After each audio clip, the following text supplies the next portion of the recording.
This is Matrixlord212. Hello, everybody.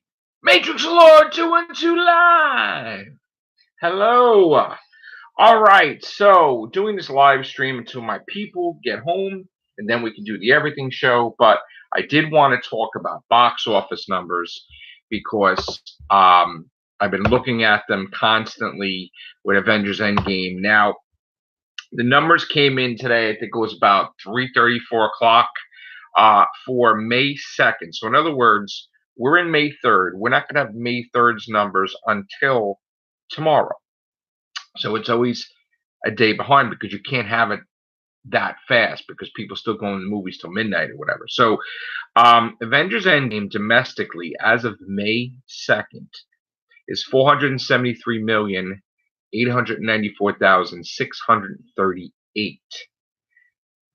Worldwide, all grouped together for May 2nd only, keep that in mind, is 1,785,794,638.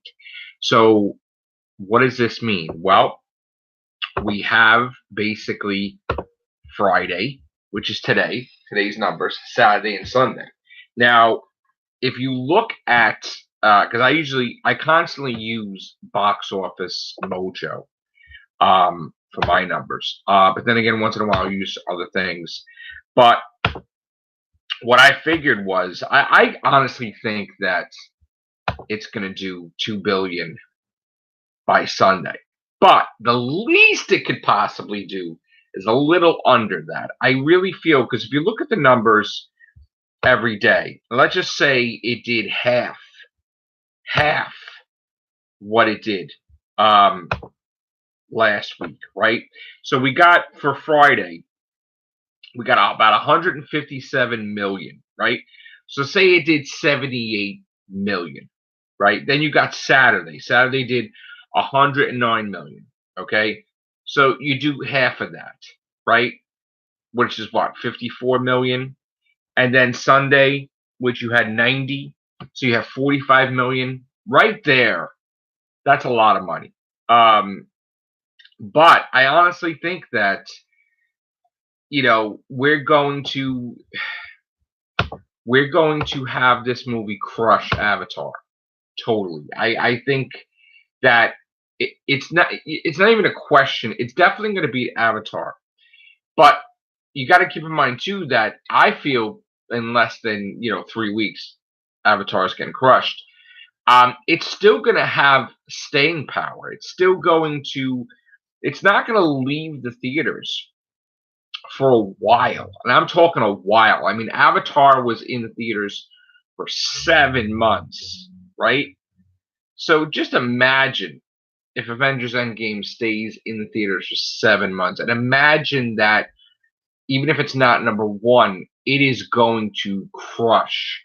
Like, it's going to be well over, probably, I would say, close to 3 billion or more. I mean, if it's going to be in the theater that long, even if it's in 10th place or whatever towards the end. So I do feel that it's beating Avatar easily because again, it took Avatar 7.5 months to get 2,700,000,000 and whatever. So if it does it in 2 weeks, that's beating it easily in my estimation, whatever. So I'm looking forward to that. I'm happy about that. I'm also looking forward to when we get new stuff because everything right now in the news is Avengers, Avengers, Avengers. I'm going to be interested in Spider-Man Far From Home. I can't wait for that. Watching Game of Thrones. We got a few more episodes left. I'm glad they're redesigning the Sonic design because it was terrible. And again, I fully understand why they're doing it because, and it's not just because of the fans. The creator didn't like it. The game developers hated it. So if you have all your people hating the design, you're doomed for failure. And these people, they plan on making sequels. They plan on making franchises. So they want a Sonic the Hedgehog movie franchise. They want a trilogy. I mean, you don't just go about doing it like you're going to do a one-off movie. Nobody does one-off movies anymore. It's always about the sequel potential, franchise, growing, evolving. So They want to make sure that people love the Sonic design, so that way it gets a sequel. We get more movies. And if it does well in the box office, maybe that will push the game developers to make more Sonic games. So it goes hand in hand, basically. Um, there's some things we've been waiting for. Didn't get a trailer yet to Terminator Dark Fate, which I think needs to happen soon. And then what else were they were doing? There's a whole bunch of other stuff that we had to talk about too. Let me just look at the. Let's see. Okay, Cobra Kai. Yes, we talked about this the other day. Cobra Kai got renewed for season 3. That's good news.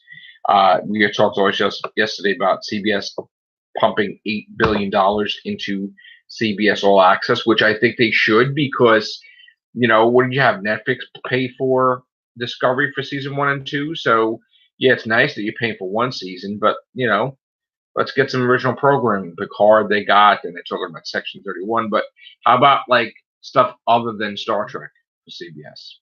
Maybe, what else do we have to talk? Oh, yes, this is the big thing for today, the big story. The Batman movie production has been delayed. Wow. So this is the kicker. We're going to be talking on the Everything Show.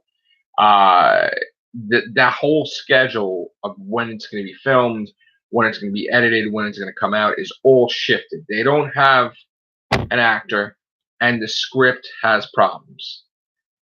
They cannot determine what they want, but from what Warner Brothers had said, they want him to up the action because the thing is not action-packed enough, they feel. So that's an issue, and remains to be seen if he's going to get frustrated, or he's just going to listen to them, or is he going to just be able to do this, or is he going to hand it off to someone else, which I'm hoping he just finishes just a Batman, and that's it. Get it done, and we'll see what happens. We touched briefly upon the Walking Dead comic. Looks like Rick Grimes is dying probably by the next issue of The Walking Dead. Is that mean that the comic's going to get canceled? I don't know. If you do, would you cancel it at issue 200? Maybe. It does still make money. It's not as big as it was, but it's still generating money. So would you end it for the sake of story, or would you try to milk it as much as you can? Which I don't really see the comic lasting that much longer. I don't think, but I've been wrong before. So, and we do have The Walking Dead without Rick Grimes now, which is another issue. It's like, when the hell are we going to have Rick Grimes the movie, or what are they going to call it? And is he really going to do it, or is it bullcrap? I mean, he said he would sign it, but he's got script approval. So what if he doesn't like the scripts? What if they're not good enough? Will he really sign and do it? We're also talking about Michonne leaving. King Ezekiel's leaving. Is it fair to us to watch a Walking Dead with just Carol, and there's a very few and far between characters? I mean, Father Gabriel, they're probably going to kill off. They're probably going to keep Judith. Rosita, they're probably going to kill off. So, I mean, you're going to have Eugene and Carol. Wow. Yeah. So what are you going to do? I mean, honestly, you got Daryl also, true, but, and then we're hearing if Michonne's leaving, that means she's going to do Rick Grimes, the movie 1 or 2 or 3. We heard Maggie, Whiskey Cavaliers getting canceled, but is she really going to jump full-time back into Walking Dead? I don't think so. Is she going to jump back at all? I don't think so. I don't know. I mean, as an actress and your show gets canceled, does that mean you jump right back into the show that you left? And if you did, how would you be looked upon? Does she worry about that? Like, oh, they're going to look like, oh, her show failed and that's why she's back? Or she just, does she have an ego? Does, she going to stay away purposely because of that? What's going to happen? I would hope that she comes back to the show, because the show's in trouble. It's going to be in trouble. I mean, you got the Whisperers, but all the main casts are gone. And then you got this announcement from the CEO to do with AMC that Walking Dead's in its prime. It's just like it's not even peaked yet. It's like whatever. I don't know how you could say that with the ratings dropping into the toilet. Um, Fear the Walking Dead looks better in some cases than Walking Dead. And then you got a third series, which I don't know what the hell that's going to be about now, because it's definitely not going to be about the UK, which I thought they were going to do that. So we're going to be doing our everything show momentarily on the Zoom, probably within the next 15 minutes. I'm waiting for Scott to get back. I know it's very early for us. We don't usually do podcasts around 7:30, 7:40, 7:50. We usually do it at 10 or 11, whatever. So we're going to try for something different today. We're going to try to get some guests out today. I do want to talk about Doctor Who. If we have news, cover some stuff. There he is. There's Scott. All right. So let me know your thoughts. Do you like these live streams? Do you hate it? Do you want me to do more? Let me know your thoughts.